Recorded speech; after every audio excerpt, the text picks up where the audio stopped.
Longhorns, tornadoes, and gas prices that make you wince. I came to Texas thinking fuel would be my friend. Spoiler alert, it was not. And dust. The dust in West Texas this time of year is thick and gets on and into everything. Episode 2 of my dream trip, and Texas is already testing me. And somehow, I still made it out of Texas with a smile on my face and with a brand new bug out bag, just in case. Hey there, it's Nancy. I'm 63, solo, and somewhere between Florida and Montana with my adventure partner, Willie, the Shih Tzu. This is Making My Own Lane, and today we are wrapping up my time in Texas. Let's do it. My first Texas campground was a Thousand Trails location, Lake Tawaconee in Point, Texas. It was a wonderful place to stop and regroup, restock, and breathe. Quiet, peaceful, right on a beautiful lake. The weather was absolutely gorgeous. Those big open Texas skies are something else. I got in some great miles on the bike trails and walked Willie so much that I think he started training for a 5K. The sunsets were jaw-dropping. Almost every night, the sky looked like it was completely on fire. Deep orange, reflected off the water. I just sat there with Willie and watched. No phone, no agenda, just that sky. Those are the moments that remind me exactly why I'm doing this. The stars were incredible too. It's a really dark sky out there in East Texas. I've been watching for the Little Dipper every night, and I can report it's still upside down to me. If you're from New Jersey, you'll know exactly what I'm talking about. A couple of plot twists at this stop. The nearest store was 25 minutes away, which I learned to plan around. And the water, it went out. The whole town lost water, which meant no campground laundromat. I did manage one small load in my spin washer. And listen, if you haven't seen last week's video yet about the things that made the cut to come with me on this trip, go watch it. Because that little machine is one of the best decisions I made for this trip. Oh, and shout out to my campsite neighbor, Anna. Hi, Anna. We hit it off immediately. That's one of my absolute favorite things about this lifestyle. You just park next to someone, and suddenly you've got a new friend. And 5 campsites down the row, I ran into my friend Stephanie, someone I already knew, out here in the Texas countryside of all places. Hey, Stephanie. The road has a funny way of circling people back to you. I love that. From there, I headed to another Thousand Trails campground, Bay Landing in Bridgeport, Texas. And when I say this place was big, I mean it took 2 miles of driving just to get from the front gate to the camping area. Over 100 acres. It's basically a small town with a really great view. Another beautiful lake site. And finally, I got my laundry done. 2 full loads of now clean clothes. It was an excellent day. The town and shopping were only 15 minutes away, which felt luxurious by comparison to my last stop. While I was based at Bay Landing, I took a day trip to Fort Worth to meet up with my friend Rhonda. Hey, Rhonda. And she turned out to be the best tour guide in the history of tour guides. She took me to a fantastic restaurant, Joe T. Garcia's, walked me through a stunning hotel in the Stockyard district, Hotel Drover, that felt like stepping back into a different era, and then brought me to the world's largest honky-tonk, Billy Bob's, Texas, which is so big it can hold up to 6,000 people. And of course, the Fort Worth Stockyards. If you've never been, put it on your list immediately. They do a real longhorn cattle drive through the historic district twice a day.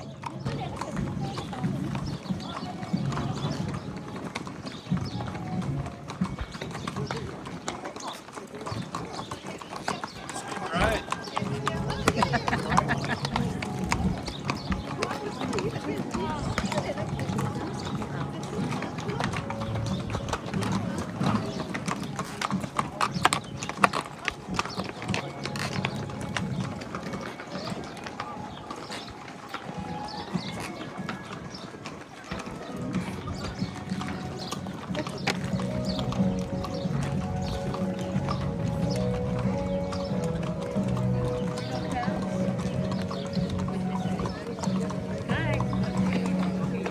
Actual longhorns on the street in the middle of the city. It is completely unexpected and completely wonderful and completely Texas. According to Rhonda's fitness tracker, we walked over 5 miles that day. My legs confirm this information.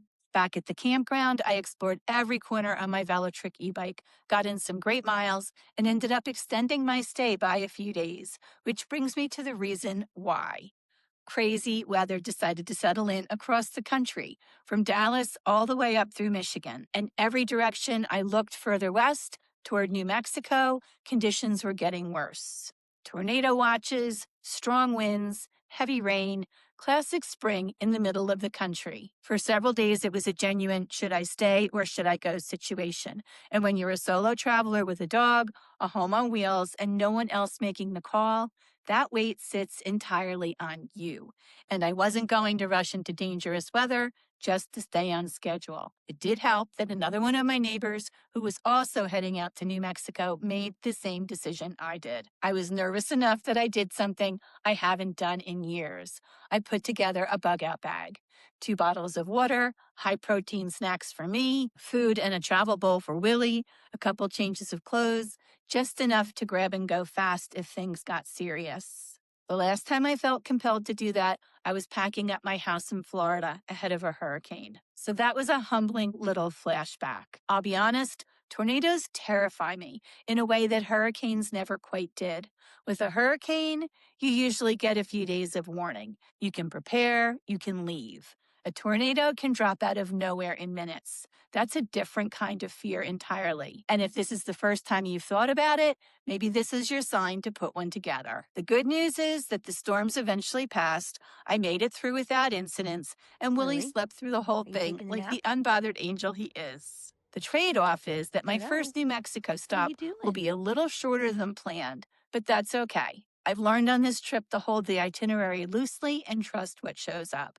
And a quick update before I let you go, the campground charge numbers are in for month 1, and I am staying on target. My goal is to keep monthly campground costs under $300. March so far is coming in at $205.50. So month 1, goal accomplished. But I have to be real with you.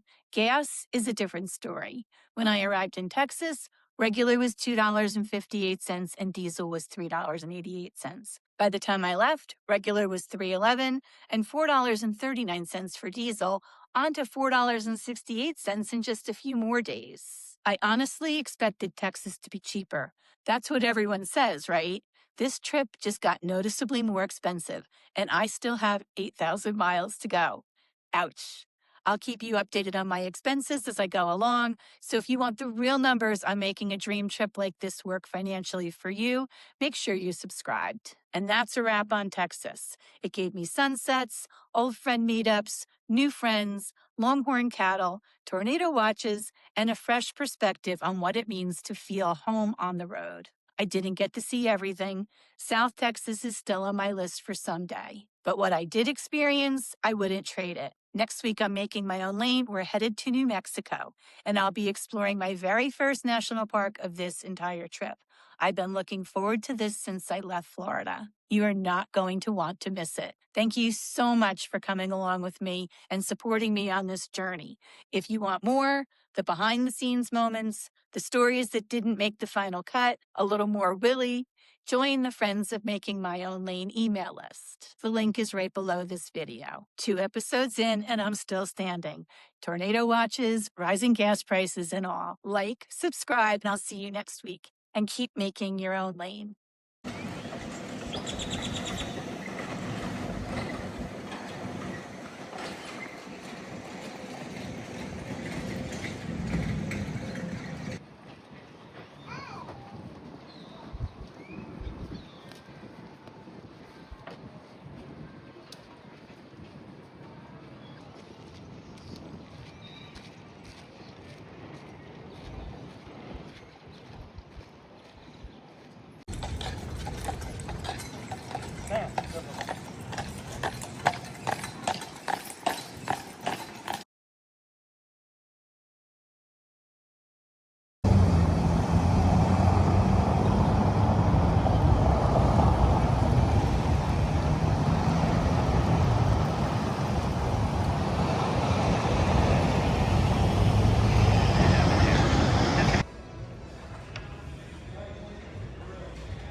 It's so good to meet you here.